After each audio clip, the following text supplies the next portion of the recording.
I'm organised. I've got a list of notes. It's going to be on point. And I'm going to talk to you about 5 steps to creating a banging website. By banging, I mean like it shows your work, it shows a bit about you so that people can connect with you, and it gets you clients and commissions and money ultimately. So step 1 is navigation. So human beings, our brains are like, we're just really stupid basically, and we need just one thing to do. And I've been guilty in the past of having a website with like a button here and a button there and like do this and have this thing. So I changed it, and now it's like you scroll down, there's one thing I want you to do. Look at live illustration or look at workshops. Think about what you want your customer to do, your client, the person looking at your website, and make sure it's one thing. Don't confuse them, and just lead them towards the one button. Consistency, this is the hard one. So the one thing that really boosted my website in the past year or two was consistently drip feeding new content into it. So like new images, blog posts, just shuffling around the pages a little bit, like the order of things, and just like feeding the beast. So like the beast being Google, search engines, because search engines they crawl your website for information. So the more information you can feed the search engines, the happier you'll keep those little spiders. And the little spiders will tell the internet what your website's about and what you do. Number 3, connection. So this is about being visible, telling your story a bit, and just like connecting with the person reading your website. It's worth remembering that when people read your website, they're on their own. Talk to them like it's one person. Don't say like, hey you guys, welcome to my website. It's one person. Probably sitting at the desk like, oh, I just need to find an illustrator. I just need a good one. Where are they? So think about them, talk to them directly, and don't be scared to put photos of yourself and videos of yourself on your website. I know it can be scary.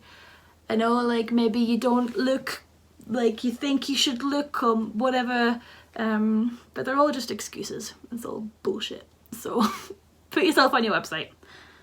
What else am I saying? Oh yeah, I was gonna say one thing that has helped with writing on my website is to write like you're writing to one of your best friends, and then it makes it feel way less formal. So you'll sometimes fall into the trap of being like, welcome to one's website. Katie Chappell is an exceptional illustrator and she would be wonderfully advised, you would be wonderfully advised to hire her for your live illustration requirement. No, so don't write like that.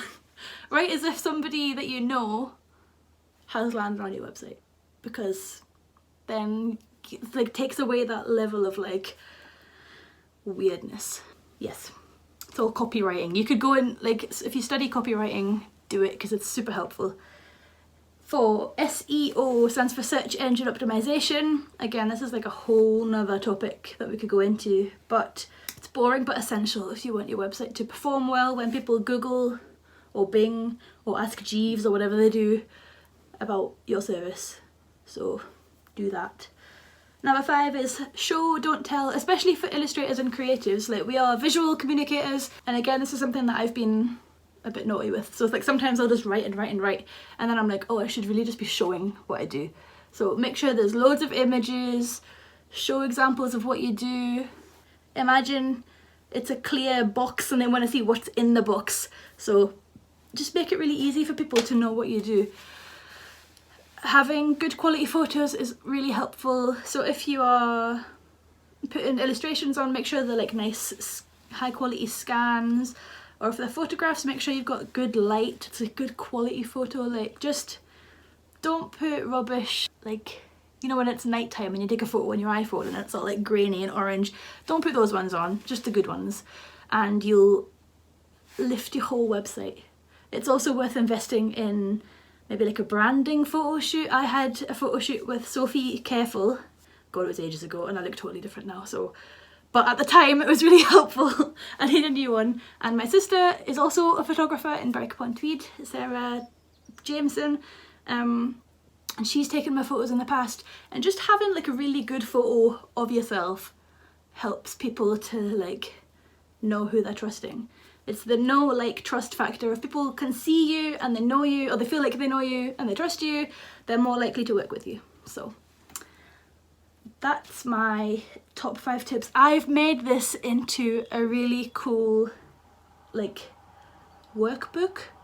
So the link is in my profile and you can download it and it'll tell you all the things.